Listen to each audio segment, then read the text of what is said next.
Subscribe कीजिए education planet YouTube channel को और बेल आइकन को दबाइए लेटेस्ट एजुकेशन और टेक वीडियोस सबसे पहले देखने के लिए।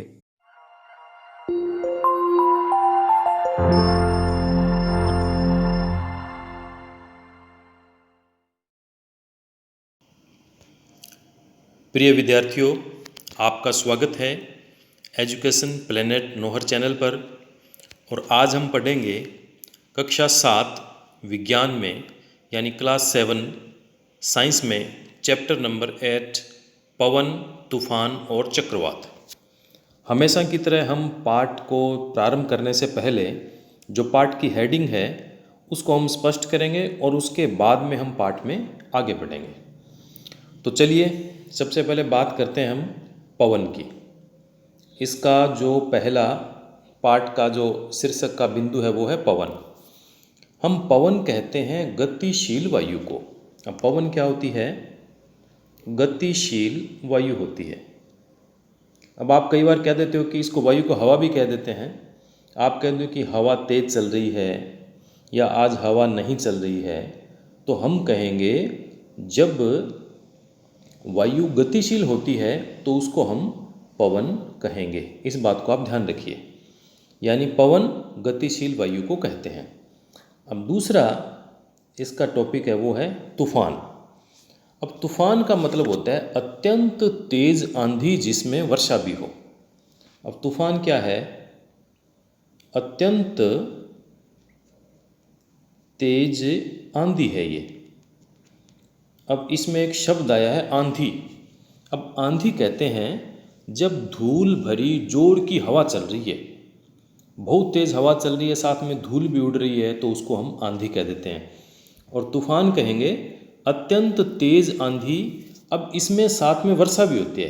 अत्यंत तेज़ आंधी के साथ में वर्षा भी होगी, तो इसको कहेंगे हम तूफान। तो पवन का अर्थ क्लियर हो गया, तूफान का अर्थ भी क्लियर हो गया। अब इसका तीसरा शब्द है चक्रवात। अब इसमें भी दो शब्द है। एक शब्द है इसमें चक्र। आप देखिए चक्र, चक्कर का मतलब आप समझते हैं, गोल गोल जो घूमना होता है वो कहलाता है चक्कर, एक राउंड, उसको चक्कर कहेंगे। और इसमें दूसरा शब्द है वात। चक्र के साथ में एक अलग शब्द है इसमें वात। वात कहते हैं हवा को, वायु को। अब चक्रवात का मतलब हो गया घूमती हुई वायु। चक्रवात यानी घूमती हुई वायु का नाम चक्रवात होता है। अब चक्रवात के बारे में आपको एक अलग से मैं जानकारी दे देता हूँ कि उत्तरी गोलार्ध में ये जो चक्रवात होते हैं बहुत ही खतरनाक तरीके से नुकसान पहुँचाने वाले होते हैं। इस पाठ में हम प्रारंभ में पढ़ेंगे किस प्रकार से उड़ीसा में चक्रवात आया था, क्या उसने नुकसान पहुँचाया था। तो जो चक्रवात है वो उत्तरी गोलार्ध में तो वामावर्त यानी एंटी क्लॉक वाइज घूमते हैं। एक बार इसको हम क्लियर करते हैं और चक्रवात के बारे में इसमें हम लिखते हैं। तो देखिए कि जो चक्रवात है वो उत्तरी गोलार्ध यानी कि जो ग्लोब का ऊपर का हिस्सा है, उत्तरी गोलार्ध विषुवत रेखा से ऊपर की ओर जो उत्तरी गोलार्ध है उसमें तो ये घूमते हैं वामावर्त यानी एंटी क्लॉक। इनके जो घूमने की जो तरीका होता है वो एंटी क्लॉक होता है। और इसकी दूसरी विशेषता है कि ये दक्षिणी गोलार्ध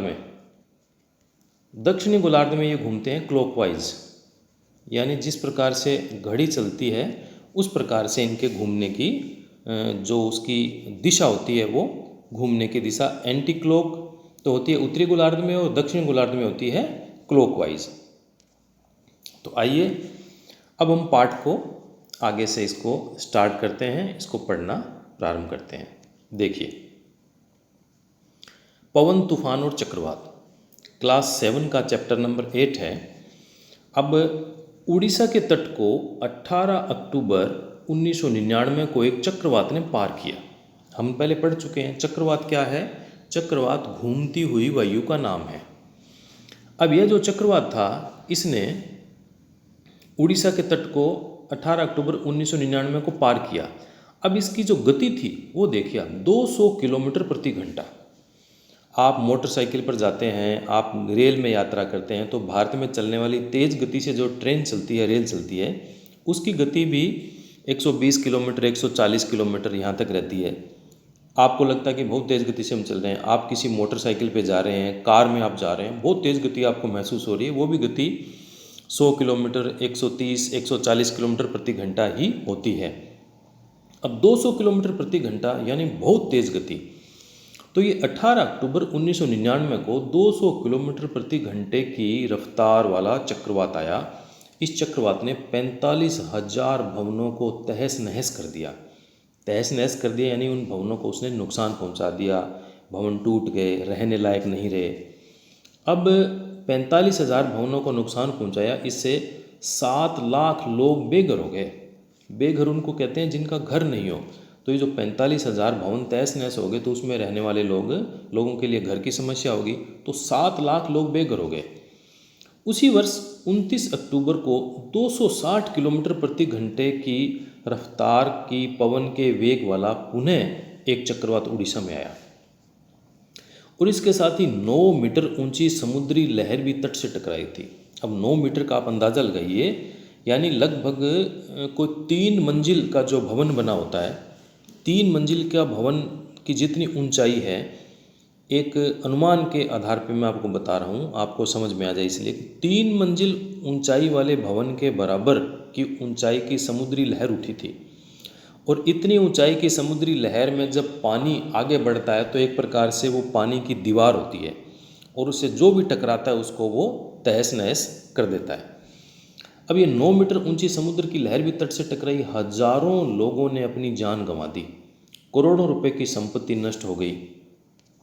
और उसी के साथ में चक्रवात ने कृषि, परिवहन, इसने किस किस को नुकसान पहुंचाया? कृषि को नुकसान पहुंचाया, परिवहन को, सड़क है, रेल है, उसको नुकसान पहुंचाया, संचार, जो संचार के साधन है उसको नुकसान पहुंचाया, कोई टेलीफोन है, इंटरनेट है, और ये जो विद्युत की सप्लाई, बिजली की सप्लाई है, उसको उसने प्रभावित कर दिया, उसको नुकसान पहुंचा दिए। अब देखिए, ये एक उपग्रह से लिया हुआ चित्र आपको दिखाई दे रहा है।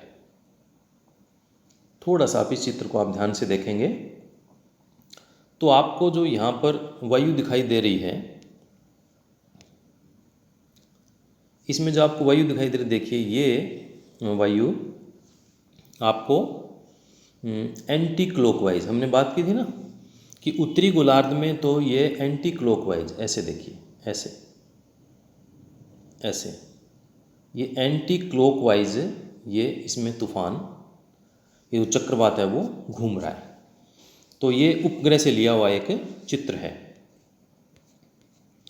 तो इसने करोड़ों लोगों को इस प्रकार से प्रभावित किया था, करोड़ों रुपए की संपत्ति नष्ट हो गई थी, 45,000 भवन इससे नष्ट हो गए थे और 7 लाख लोग इससे बेघर हो गए थे। अब ये चक्रवात क्या होते हैं, ये कैसे बनते हैं, ये इतने विनाशकारी क्यों होते हैं, इस अध्याय में हम ऐसे कुछ प्रश्नों के उत्तर जानने का प्रयास करेंगे। और ये सब होता किसके कारण से है? वायु कारण से। हमने पढ़ा पवन, तूफान, चक्रवात, ये सब किसके रूप हैं? ये वायु के ही रूप हैं। तो हम वायु द्वारा होने वाले कुछ क्रियाकलापों से इस पाठ को हम आरंभ करेंगे कि वायु किस प्रकार से इतनी खतरनाक हो जाती है, क्यों होती है। तो ये जो क्रियाकलाप है वो हमें चक्रवात से संबंधित कुछ मूलभूत विशेषताओं को स्पष्ट करने में हमारी सहायता करेंगे। इससे पहले कि हम क्रियाकलाप प्रारंभ करेंगे, आप याद रखिए, आपको पहले ही बताया था कि जो गतिशील वायु होती है, इस गतिशील वायु को हम कहते हैं पवन। गतिशील वायु को पवन कहते हैं, इस बात को आपको याद रखना है। अब पहला जो मुख्य बात इसमें है वो है वायु दाब डालती है। आपने इससे पहले की कक्षाओं में भी आपने पढ़ा होगा कि वायु में भार होता है। गुब्बारे वाला प्रयोग आपने देखा होगा, हमने 2 गुब्बारे ले लिए। एक बार फिर से आपको मैं वो स्मरण करा देता हूँ। आपने इस प्रकार से 2 गुब्बारे लिए, इन दोनों गुब्बारों में हवा भरी हुई है, बीच में आपने एक डंडी की सहायता से उसको बैलेंस बना रखा है, और फिर जैसे ही आपने एक गुब्बारे को तोड़ दिया, किसी पिन से उसकी हवा को निकाल दी, तो फिर ये इस तरफ ये झुक जाता है। इसका मतलब हवा में भार होता है, और हवा में भार होता है इसलिए अपने भार के कारण से ही वायु दाब डालती है। अब इसका एक प्रयोग है, 2-3 प्रकार के इसमें प्रयोग हम करेंगे जिससे आपके लिए ये बात स्पष्ट हो जाए कि वायु दाब डालती है। अब जो पहला क्रियाकलाप है जो प्रैक्टिकल हम करेंगे, उसमें हमें एक तो ढक्कन वाला टिन का डिब्बा चाहिएगा। कौन सा डिब्बा चाहिएगा? ढक्कन वाला टिन का डिब्बा। और उसे हम पानी से लगभग आधा भर देंगे। डिब्बे को मोमबत्ती की लो पर गर्म करेंगे या किसी अन्य उपकरण की सहायता से गैस पे भी गर्म कर सकते हैं, लेकिन इस प्रकार का प्रयोग करते समय कोई बड़ा आपके साथ में ज़रूर होना चाहिए। ये सावधानी वाला प्रयोग है। तो हम डिब्बे को गर्म करेंगे और हम तब तक गर्म करेंगे जब तक कि पानी उसमें उबलने नहीं लग जाए। अब पानी को कुछ मिनट तक उबलने देंगे। जब पानी उबलने लग जाएगा तो मोमबत्ती को या गैस को हम बंद कर देंगे, और जैसे ही हम उसको बंद करेंगे हम तत्काल ही डिब्बे का ढक्कन भी कसकर बंद कर देंगे। अब इसमें आप ये बात आपको ध्यान रखनी है कि डिब्बे का ढक्कन कसकर बंद करना है और गर्म डिब्बे को बंद करने में सावधानी बरतनी होगी। अब डिब्बे को सावधानी से धातु के गहरे पात्र अथवा वॉश बेसिन में जहाँ हाथ धोते हैं वहाँ हम रखेंगे और डिब्बे पर ठंडा पानी डालेंगे। अब जैसे ही डिब्बे पर ठंडा पानी डालेंगे, डिब्बे के आकार में परिवर्तन होता है। वो जो परिवर्तन होता है वो वायु के दाब डालने के कारण से ही होता है। अब क्या परिवर्तन होता है आप देखिए। ये हमारे सामने टीन का डिब्बा है और इसमें हमने इस डिब्बे को हमने पानी से इसको भरा हुआ है। पानी से कितना भरा हुआ है? आधा। और नीचे हम बर्नर की सहायता से उसको हम गर्म कर रहे हैं। इसको हमने गर्म किया और इतना गर्म किया कि पानी उबलने लग गया, और उबलने लग गया तब गैस को बंद करके हमने इसको ढक्कन को बंद कर दिया। और फिर हमने इसको या तो वॉश बेसिन में रख के पानी डाला ठंडा, या हम वैसे ही कहीं इसको रख के इसके ऊपर पानी डालेंगे। जैसे ही हम इसके ऊपर पानी डालेंगे तो डिब्बे की हालत जो बिल्कुल ऐसे गोल शेप में था उसकी हालत इस प्रकार की हो जाती है, यानी डिब्बा पिचक जाता है। ये डिब्बा क्यों पिचक जाता है?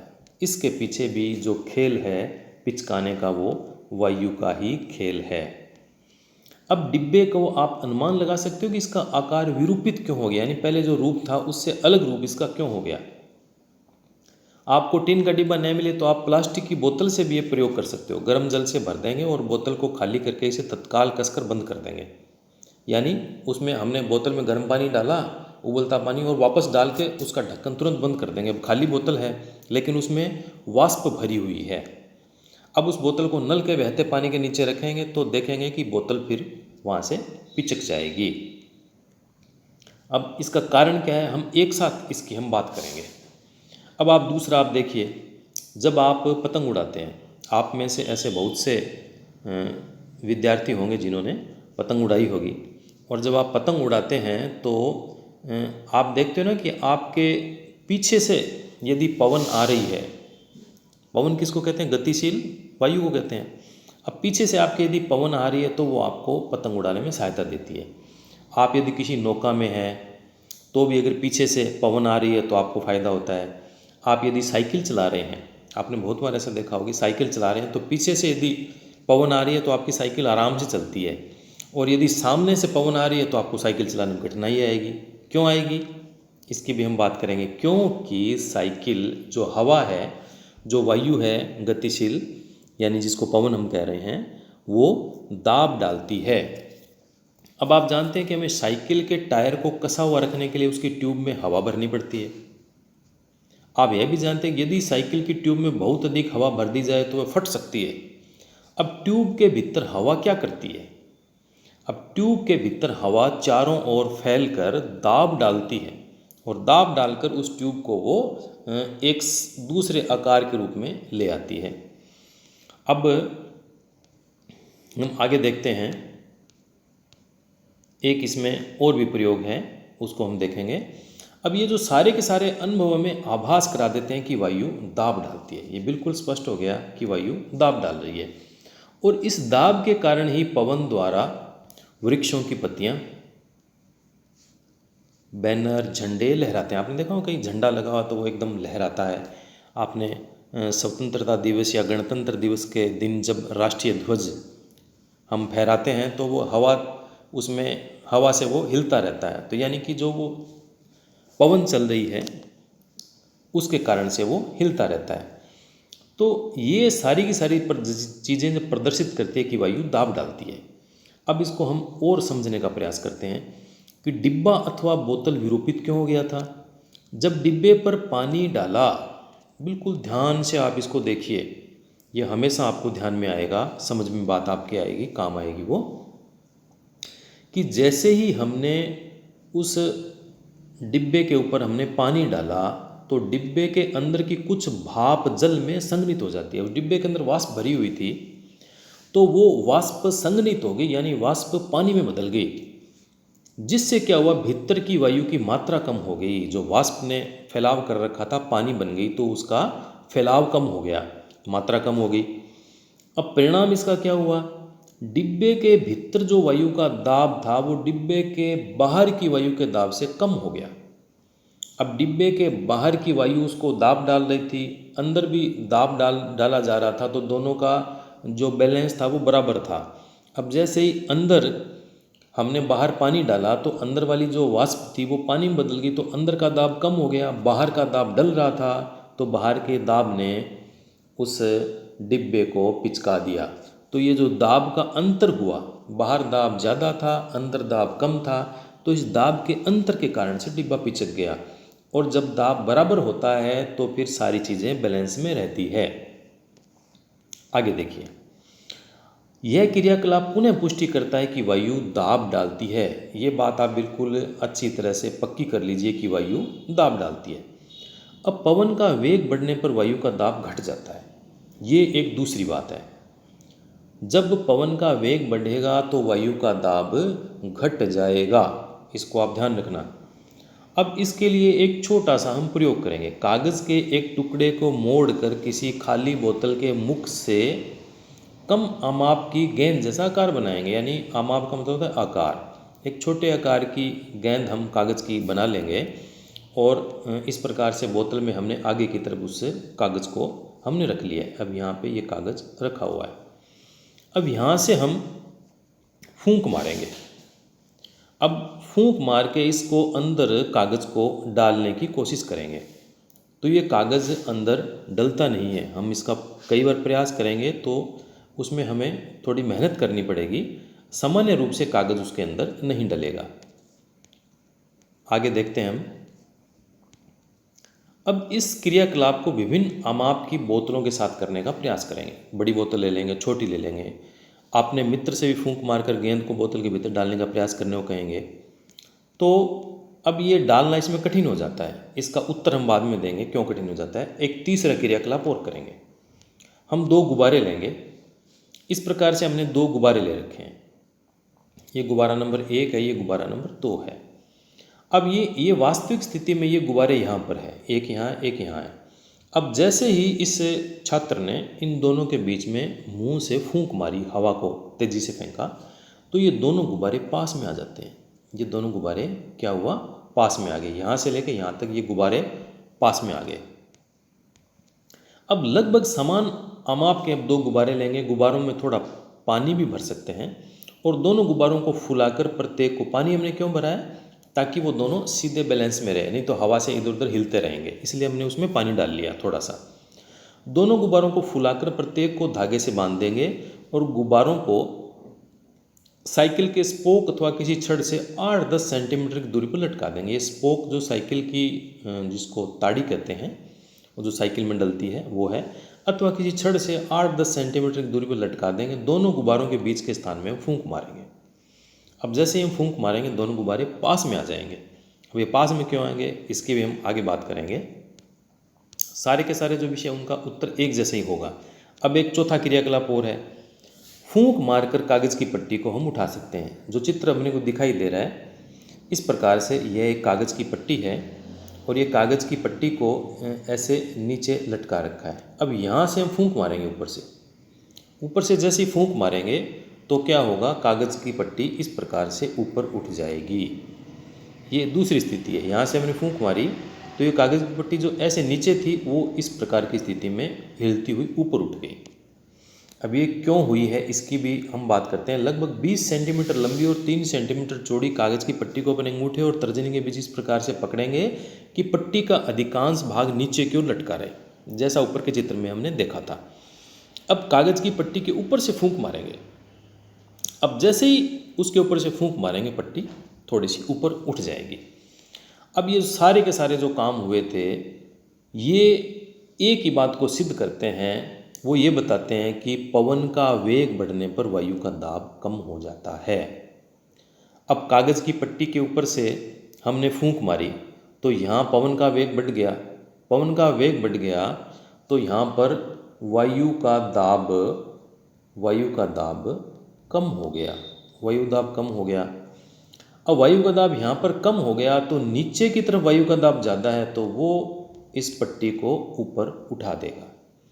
उसी प्रकार से दो गुब्बारे वाला हमने प्रयोग देखा था ये।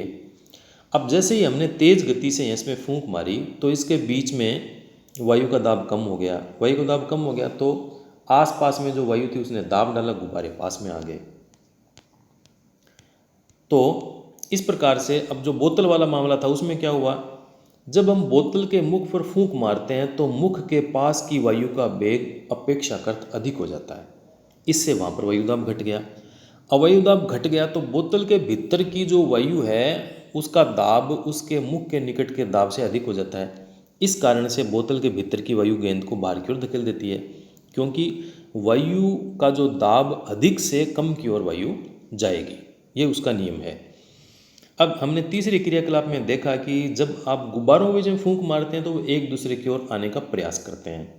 ऐसा इसलिए होता है जब गुब्बारों के बीच के स्थान की वायु का दाब किस तरह कम हो जाए तो गुब्बारों के दूसरी ओर बाहर का दाब उन्हें एक दूसरे की ओर धकेलता है। ऐसे जो चौथा क्रियाकलाप था उसमें हमने देखा कि जब कागज़ की पट्टी के ऊपर से आप फूंक मारते हैं तो यह पट्टी ऊपर की ओर उठ जाती है। पुनः ऐसा तब भी संभव है जब कागज़ में फूंक मारने पर पट्टी के ऊपर दाब कम हो जाता है। इस प्रकार से हमने देखा कि पवन का वेग बढ़ने से वायु का दाब वास्तव में कम हो जाता है। इस बात को आप एकदम पक्का याद कर लीजिए, इसको मन में ध्यान रखिए। अब आप कल्पना कर सकते हैं कि क्या होगा यदि तीव्र वेग की पवन भवनों अथवा झोंपड़ियों की छत के ऊपर से प्रवाहित होगी। यदि छत कमज़ोर होगी तो वह ऊपर उठ जाएगी और पवन उसे अपने साथ उड़ा ले जाएगी। यदि आपने ऐसा कभी देखा है तो अपने मित्रों को बता सकते हैं। अब आप देखिए, कई बार आपने सुना तूफ़ान आया, उस तूफ़ान में किसी मकान की छत उड़ गई, तो वो क्या होता है। एक छोटे से हम प्रयोग के साथ में इसको हम देखते हैं। देखिए, मान लीजिए यह कोई एक मकान बना हुआ है और यहाँ इसकी ये छत बनी हुई है। हमने इसकी छत बना दी और ये इसका हमने दरवाज़ा बना दिया और यहाँ इसकी हमने एक खिड़की बना दी। अब ये मकान है। अब तेज़ गति से वायु चल रही है, यानी पवन चल रही है। अब बहुत तेज़ गति चल रही है, उसको तूफान कहेंगे हम। जब ये चल रही है तो इसने क्या किया, यहाँ पर इसने वायु का दाब कम कर दिया। अब इस छत के ऊपर वायु का दाब कम हो गया। अब यहाँ वायु का दाब कम हो गया तो क्या है, इसके जो ये मकान बना हुआ है उसके अंदर का जो वायु का दाब है वो उसको ऊपर की ओर धकेलेगा। ऐसे किसको धकेलेगा, छत को। अब जैसे ही इसको ऊपर की ओर धकेलेगा इसकी छत ऊपर उठ जाएगी और ऊपर जैसे छत उठेगी तो ये ऊपर से जो पवन चल रही है तेज़ उसको साथ में उड़ा के ले जाती है। इस प्रकार से जब बहुत तेज़ गति से तूफ़ान आते हैं, चक्रवात आते हैं, तो मकानों की छत और कोई कच्चे मकान है, कोई झोंपड़ियाँ हैं, वो इसलिए इसके साथ में उड़ जाती है। तो आज के इस वीडियो में हम यहीं तक इस पाठ को पढ़ेंगे। इसका जो आगे का जो भाग है उसको हम नेक्स्ट वीडियो में पढ़ेंगे।